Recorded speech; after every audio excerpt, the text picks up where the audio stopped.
Pronto? Vamos lá. Vocês vão receber um episódio de uma série chamada In Treatment, que é uma série que não existe mais, era da HBO dos anos 90, 2000, já, já saiu, que é a precursora do sessão de terapia do Dalton, Selton Mello. Selton Mello confundo, ele com o irmão, né? Ele comprou os direitos, é o mesmo formato, um paciente em cada episódio e no quinto dia da semana a terapia do terapeuta, né? A supervisão. Então vocês vão receber um episódio específico, né? De um adolescente.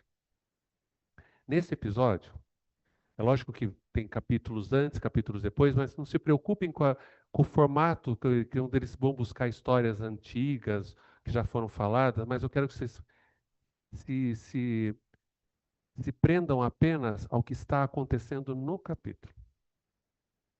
Tá? Durante a sessão, e é um capítulo curto, os episódios eram curtos, no máximo 30 minutos.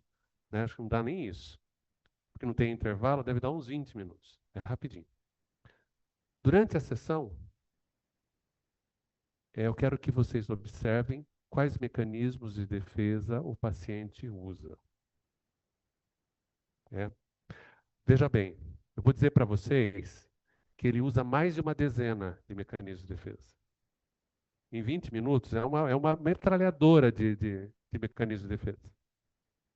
Tá? Com exemplos, inclusive, que eu dei aqui.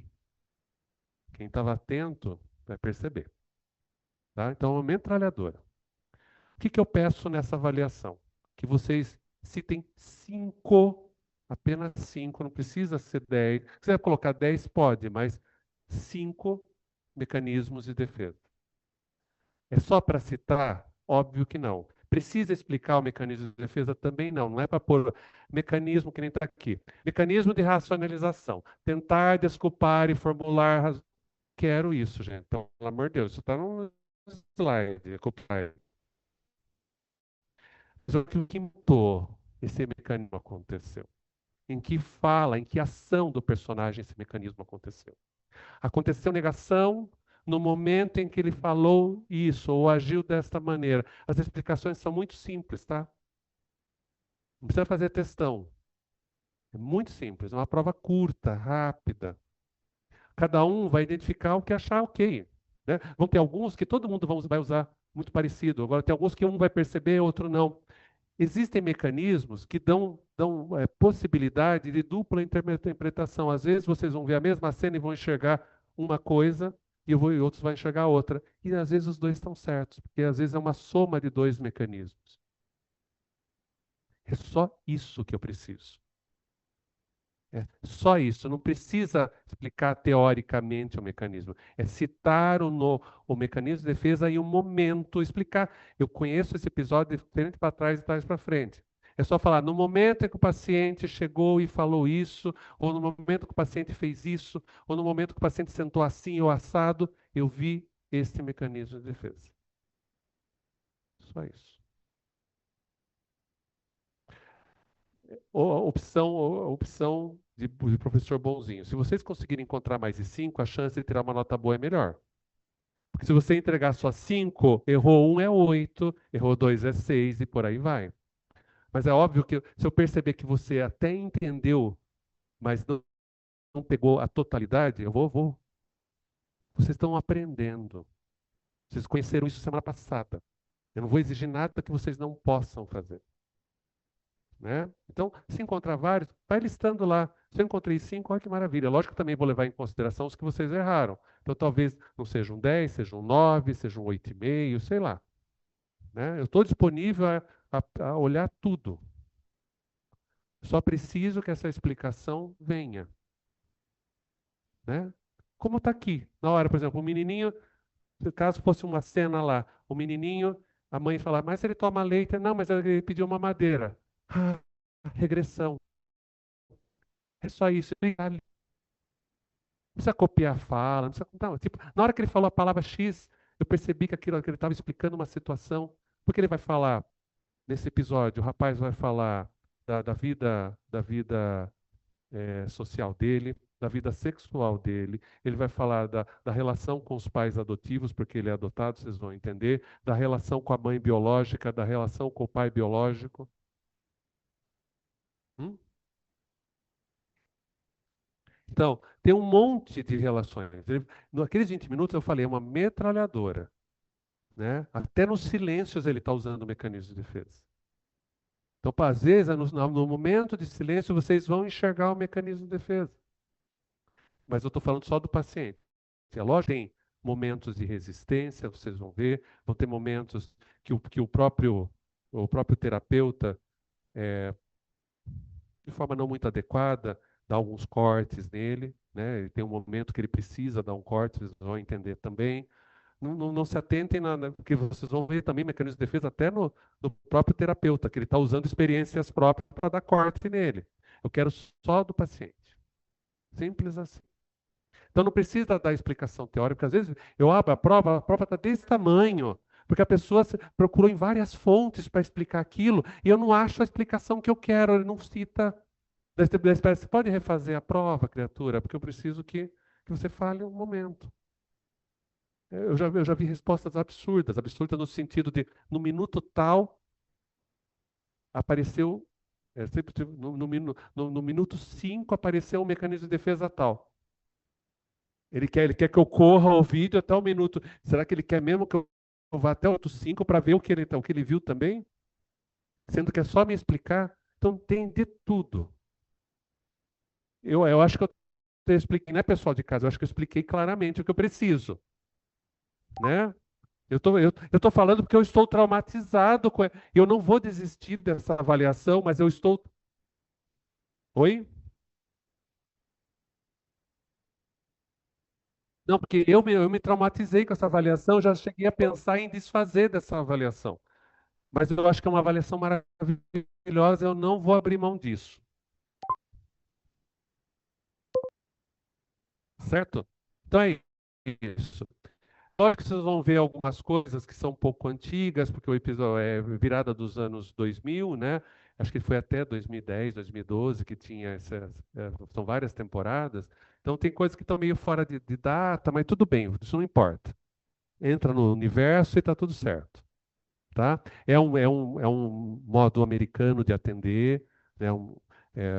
Que é muito comum nos Estados Unidos, que o terapeuta atende na própria casa, né? Que tem uma porta, tipo uma sala anexa na casa, ele fecha, ele tem a parede que dá para dentro da casa, mas tem a porta que dá para a rua, e a pessoa entra ali, ninguém. É muito comum isso lá, então você tem a guisa de curiosidade. Né? Você percebe muito que tem muito ambiente de casa, né? Tem muito objeto de casa, tem estante com livro, né? Então, tipo, a pessoa mora ali mesmo, né? Então, é interessante isso. Que é o estilo que o próprio Saulo traz ele busca, ele traz tudo isso, que é muito raro aqui, né? É muito raro você ter esse formato aqui no país, né? Enfim, é um tempo antes da terapia online, tudo, né? Então, simples assim, né? Então, esse adolescente, ele usa muitas, muitas. Muitas vezes. Tem alguns que ele usa várias vezes, então dá para você escolher o momento. Não dá para vocês falarem 5 vezes o mesmo coisa, falando cenas diferentes, né? São 5 diferentes, você pode escolher até várias cenas. Simples assim. Eu queria agradecer vocês, mas eu vou terminar com uma historinha antes da gente ir embora. Hoje eu vou liberar vocês mais cedo. Essa aula é um pouquinho mais curtinha. Também depende, né, de quantas dúvidas surgem. Como parece que as dúvidas não estão surgindo, né? Então eu queria terminar com uma historinha. Vou deixar de ladinho. Aliás, eu vou deixar aqui, vocês devem ter recebido, no último slide tem o meu WhatsApp, tá? Para que serve esse WhatsApp? Não é para falar, mandar figurinha de bom dia, boa tarde, boa noite, né? Né, com mãozinha fazendo assim, com gatinho, não é para isso. Não tem problema. Tem muita gente que me manda, mas assim, infelizmente eu não respondo, né? Eu só olho, agradeço mentalmente e está tudo certo, né? Esse WhatsApp é para o que eu chamo de educação continuada. A partir do momento que eu trouxe uma matéria para vocês, eu me sinto responsável por essa matéria. Passado o período da prova, da avaliação, não adianta fazer pergunta nesses próximos 15 dias. Eu vou liberar amanhã, então no máximo segunda-feira. Da data que vocês receberem, conta 15 dias. Nesse período de 15 dias, é lógico que eu não vou responder coisa da aula, porque vocês tiveram todo o tempo de 4 semanas para fazer perguntas, e eu não vou responder porque eu vou estar respondendo prova, né? Passou a prova. Márcio, inclusive sobre a prova. Eu fiz a prova, você me já deu a nota, concordo com a nota, tá tudo bem, mas fiquei com uma dúvida. Eu fui responder, mas fiquei com dúvida, né? De tal mecanismo, ou de qualquer outra coisa que eu tenha falado aqui. Eu estou à disposição. Só peço que vocês tenham paciência que eu demoro para responder um pouquinho. Eu estou trabalhando, estou atendendo, estou no consultório, estou atendendo online, estou dando aula. Eu vou ver lá, em algum momento eu vou responder, com toda a dedicação. Oi? O que cada um gostar. Pode ser áudio, pode ser texto, não tem problema nenhum. Às vezes eu vou responder em áudio, às vezes eu vou responder em texto, vai depender de quanto tem que falar, né? Então, eu fico à disposição. Todo mundo, para o que quiser, a qualquer momento. Ah, lá na frente, um professor falou alguma coisa. Nossa, eu lembro que o Márcio falou, mas não lembro direito. Fique à vontade, tá? Mas só depois do período dos 15 dias da prova, né? Porque daí já é maldade. Márcio tem uma memória maravilhosa, então provas iguais eu vou querer saber quem fez, qual dos dois fez. Então, é muito legal vocês trocarem ideias, sim, mas cada um faz a sua, por favor.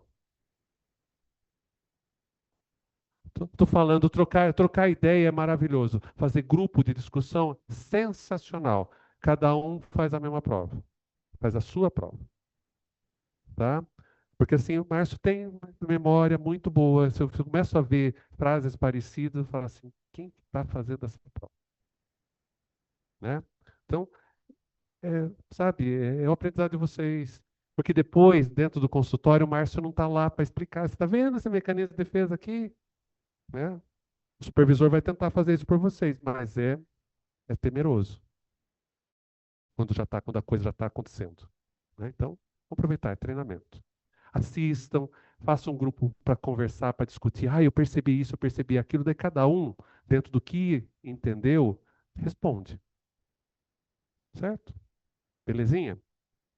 Então, eu queria só terminar com uma historinha rápida aqui, que eu gosto de. É o primeiro contato que eu estou tendo com vocês, então, sempre no primeiro contato, eu gosto de trazer essa história. Minha avó fazia crochê. Aquela avó que me deu leite condensado, né? Ela era que eu contei para vocês a história do leite condensado. Então ela fazia crochê, ela fez crochê até um mês antes de morrer, aos 97. Ela já estava com a catarata, porque ela teimosa, não quis operar, né? A catarata já estava bem ruim, ela estava com uma visão bem reduzida, mas o movimento, né, do crochê, ela pedia para não ficar, porque ela morreu lúcida, né? Ela falou, a gente traz pano de prato para fazer bico no pano de prato. Eu tenho até hoje pano de prato. Ela ficava fazendo porque era terapêutico para ela. Ela fazia tudo fazendo crochê. Ela assistia televisão fazendo crochê, o tempo todo. Ela precisava desse movimento, ela tinha uma capacidade de fazer coisas diferentes, misturar cores e assistir uma televisão. Nem sei como ela fazia isso, né? Que assim, linha na minha cabeça. Mas vamos voltar quando eu tinha uns 5 anos, mais ou menos, 5 para 6 anos.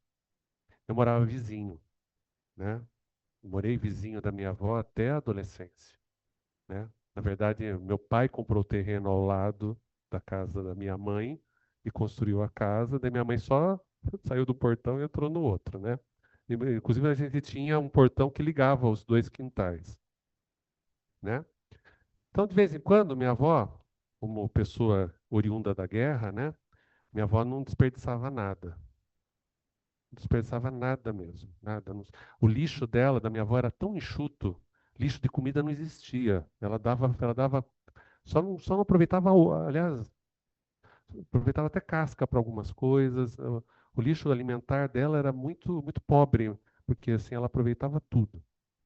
Mas não é disso que eu estou falando. De vez em quando, ela me chamava, ela gritava no muro: Márcio, vem ajudar a avó a fazer meada.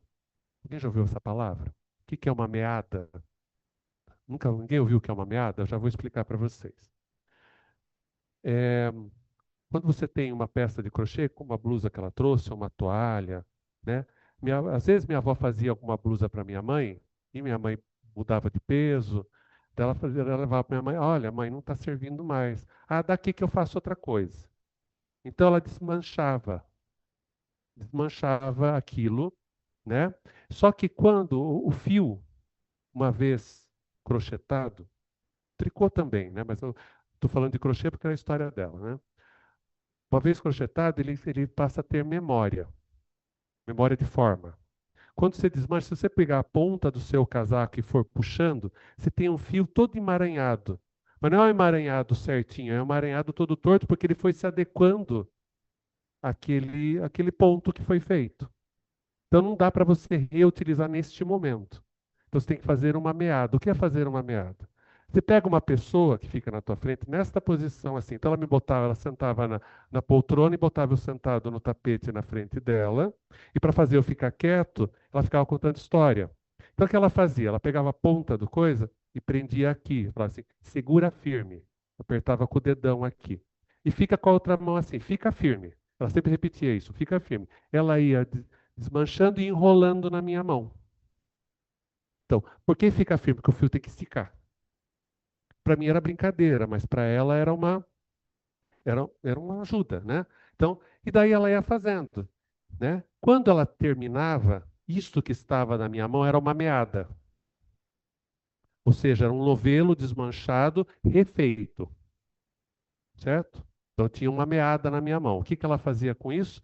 Ela falava: agora que terminou, fica quieto. Ela tirava com cuidado da minha mão, torcia, fazia como se fosse um novelo retorcido, fazia como se fosse um nó e guardava na gaveta por um mês, mais ou menos. Depois de um mês, aquele fio que estava todo assim, ele adquiria uma nova memória e era um fio liso para ela trabalhar de novo e fazer uma outra coisa. Então, blusa da minha mãe virava toalha de mesa, roupinha que ela fazia para os netos virava outra coisa, virava bico de pano de prato, nada se perdia, né? A não ser aquelas peças inclusive eu tenho no meu guardado no armário, uma blusa que minha mãe usava que foi feita pela minha avó e quando minha mãe morreu eu falei, vou guardar, porque eu tenho lembrança das duas ali, né? Minha avó fez e minha mãe usava. Uma das últimas peças que ela fez para minha mãe. Mas as coisas não ficavam guardadas, né? Então, a não ser que alguém falasse, eu quero guardar isso, ela falasse, para que dá se ninguém usa? Daqui que eu faço algo que alguém vai usar, né? Então, é esse reaproveitamento. O que eu quero dizer para você? Esse processo é o processo analítico. O paciente chega, eu encontro a ponta, prendo no meu dedo e fico firme ali ouvindo aquele fio emaranhado que vai saindo, né? Continuo firme segurando esse fio e esticando aquele fio emaranhado. O paciente vai embora com cuidado, fio emaranhado, torto, e devolvo na próxima 2, 6, 5 sessões daquela história esticadinha, já pronta para ser olhada, e fala, agora você faz uma nova história com isso que você aprendeu aqui, com isso que você trouxe emaranhado, eu devolvo para você e agora você pode crochetar de novo. Você tem uma segunda oportunidade. Então, isso que minha avó fazia, para mim, é psicanálise, né? Então, é com essa história que eu queria terminar. Eu quero que vocês, ainda, a partir de agora, quando o paciente chegar, quando vocês tiverem o paciente na sua frente, pega a ponta do fio e fica firme, estica esse fio, desenrola esse fio, sabe? Dá significado para ele, para que ele possa fazer algo novo com cada coisa que ele entregar. Esse é o meu desejo para vocês, tá bom? Obrigado por tudo, obrigado pela paciência comigo, meu jeito meio estabanado. A gente se vê em algum momento, tá bom? Obrigado, gente. Obrigado. Obrigado, gente. Até breve. Boa prova para vocês. E depois da prova eu estou disponível. Ó, Tchau. Márcio, obrigada, viu?